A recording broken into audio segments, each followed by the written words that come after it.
Bienvenidos hermanos, amigos que nos acompañan en esta transmisión del 24 de febrero al 1 de marzo.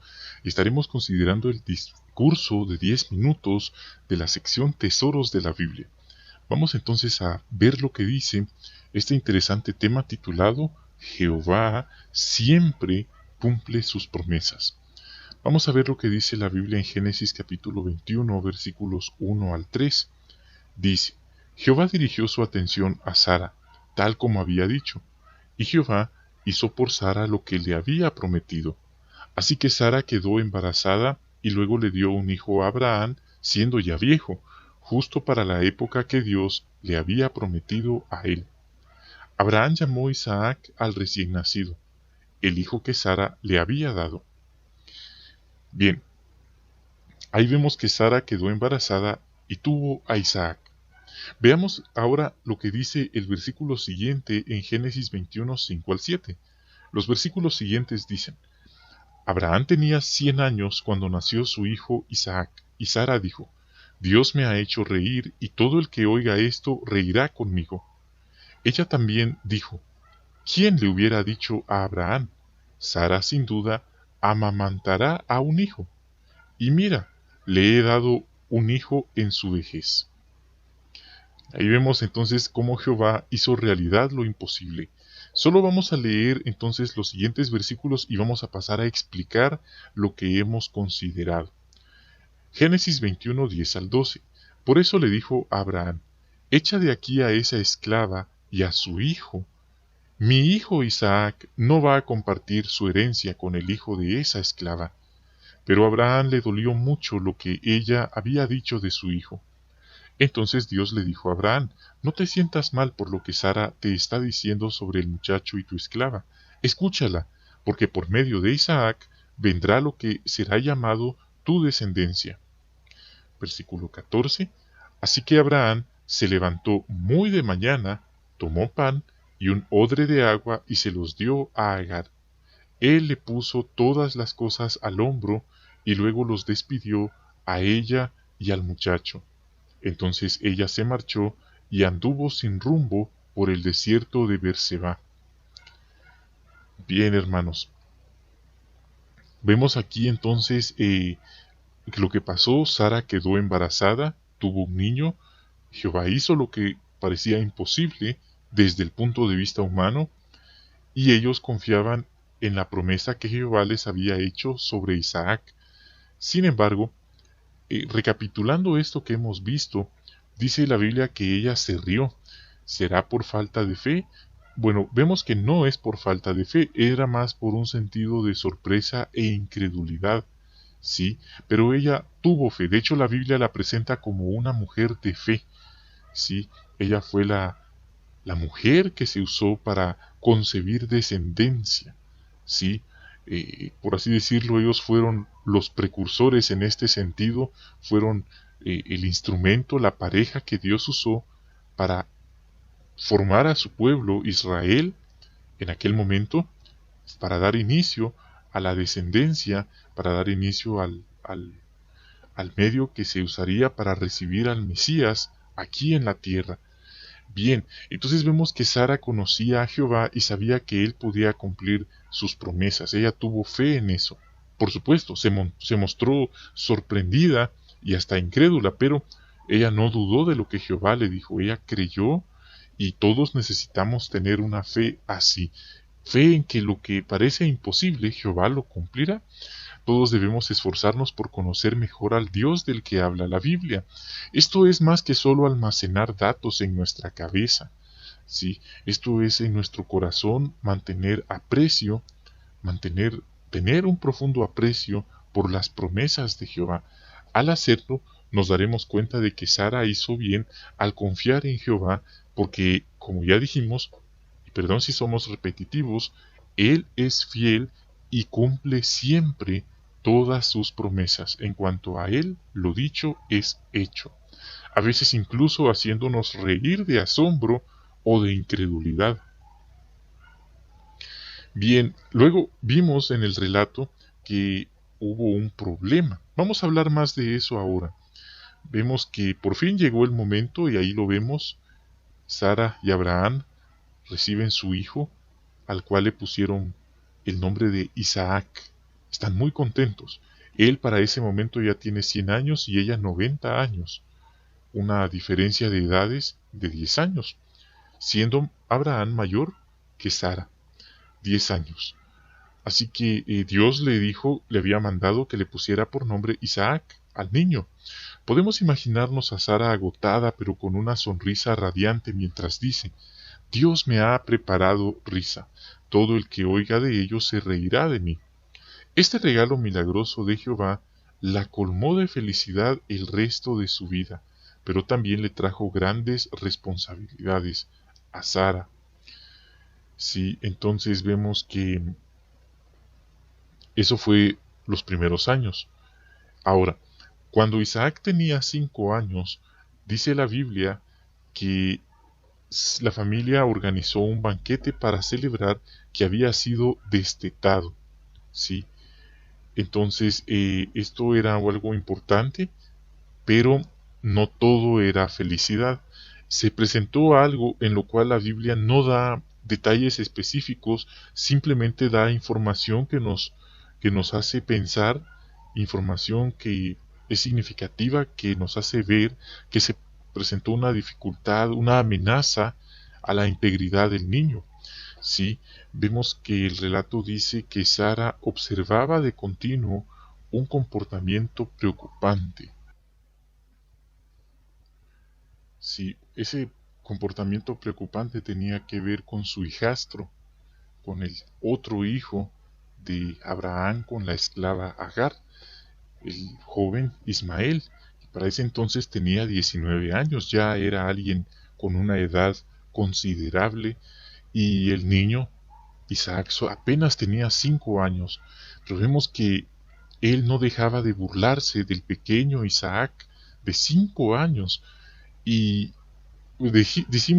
hemos dicho que no hay detalles específicos, pero lo que se presenta nos hace ver que no eran simples bromas, era algo más allá.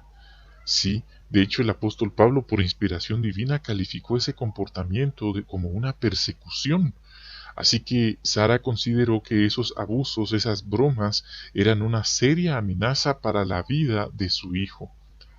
Y como cualquier madre responsable que ama a su hijo y se preocupa por él, ella actuó. Ella no defendía a Isaac solo porque fuera su hijo, sino porque sabía que tendría un papel clave en el propósito de Jehová.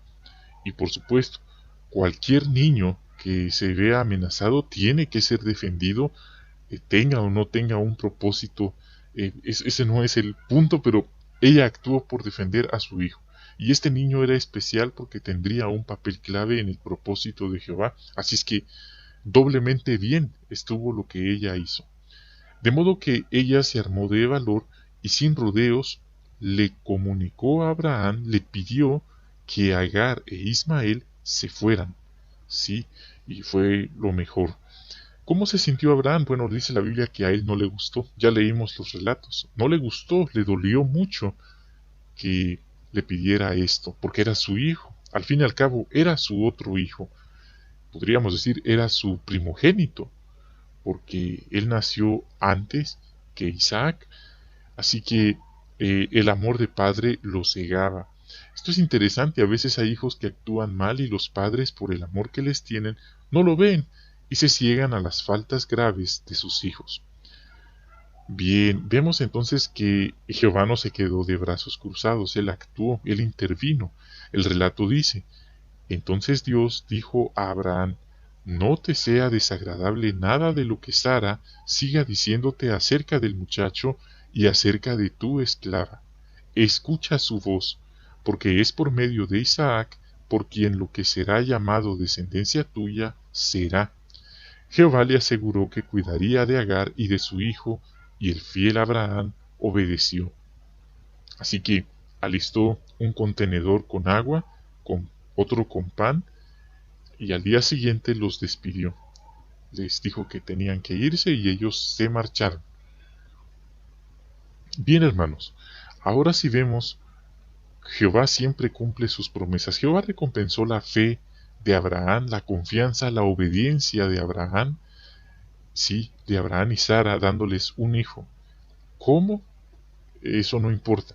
Lo que importa es que Jehová cumplió su promesa, hizo lo que parecía imposible, y de hecho hoy, desde el punto de vista humano, sigue siendo imposible. Así que más tarde vemos que ellos obedecieron a Jehová a pesar de las dificultades que se presentaron. Así demostraron que confiaban plenamente en sus promesas. Vemos ahí algunas ilustraciones. ¿Cómo puedo demostrar yo, cómo puede demostrar usted, que confía en las promesas de Jehová cuando pasa por situaciones difíciles? ¿Qué puede hacer para tener una fe fuerte? Vemos que ahí está una hermana en el hospital con su esposo, su hija, y se puede ver que ella está confirmando, está dando instrucciones respecto a la atención médica que le van a proporcionar, y ella está siendo muy clara, por ejemplo, con lo de la DPA, no va a aceptar sangre.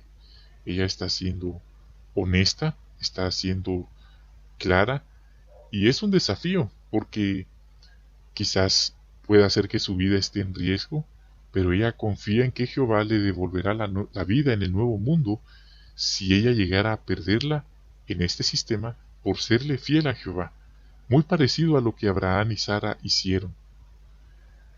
En la otra ilustración vemos a los hermanos reunidos y de repente irrumpe la policía bruscamente, de una manera imponente, en donde ellos se encuentran. Vemos que es una casa particular, pero aún así ellos pues están allí. Quizás a la mayoría de nosotros no nos ha pasado esto todavía, o quizás sí, algunos sí han sufrido, sí hemos sufrido cierto tipo de persecución, pero es importante, hermanos, preguntarnos, ¿cómo demostramos que confiamos en las promesas de Jehová cuando pasamos por situaciones difíciles como estas? Puede hacer que el doctor insista, si usted no acepta sangre, morirá. Imagínese que se atreva a decir algo así. Si usted no acepta sangre, váyase a otro hospital, muérase en otra parte, déjenos aquí. Hay doctores que no respetan los derechos de los pacientes y actúan con una seria falta de modales y pueden hacer comentarios como el que he dicho. Entonces, ¿cómo demostraría la hermana que está confiando en Jehová ante una situación así? Imaginemos que la hermana está en coma. ¿Cómo demostraría a su esposo si lo presionaran diciéndole que una transfusión le devolvería a su esposa? ¿Captamos el punto? ¿Cómo actuarían los hermanos demostrando que confían en Jehová? Bueno, manteniendo la calma, no dejando que el temor al hombre los domine y los haga transgredir en su fe. Sí, ¿cómo demostrarían ellos que pueden hacer para mantener una fe fuerte? Es importante no dejar de reunirnos, no dejar de estudiar la Biblia, pues si ahora por situaciones, podríamos decirlo así, de poca importancia, nos sentimos sacudidos, imagínense ante estas pruebas. Bien, hermanos, son preguntas en las que podemos meditar. ¿Cómo podemos demostrar que confiamos en las promesas de Jehová cuando pasamos por situaciones difíciles? ¿Y qué podemos hacer para tener una fe fuerte? Imagínese que la hermana estuviera en el hospital y no ha llenado su DPA. Bueno, alguien podría dejar de formar parte de la congregación tan solo por transgredir en esta negligencia de no tener la DPA y consecuentemente aceptar sangre. Hasta podría ser expulsado. Eso es base para que se le forme un comité judicial, o que estos hermanos transgredieran en medio de la presencia imponente de los policías. Entonces, ¿qué significaría eso? Que ellos perderían la vida eterna porque se dejaron vencer por el temor al hombre. Bien, hermanos, son puntos en los que podríamos todos meditar seriamente. Es así como finalizamos esta transmisión. Gracias por habernos acompañado. Bendiciones a ustedes y a sus familias. Hasta la próxima.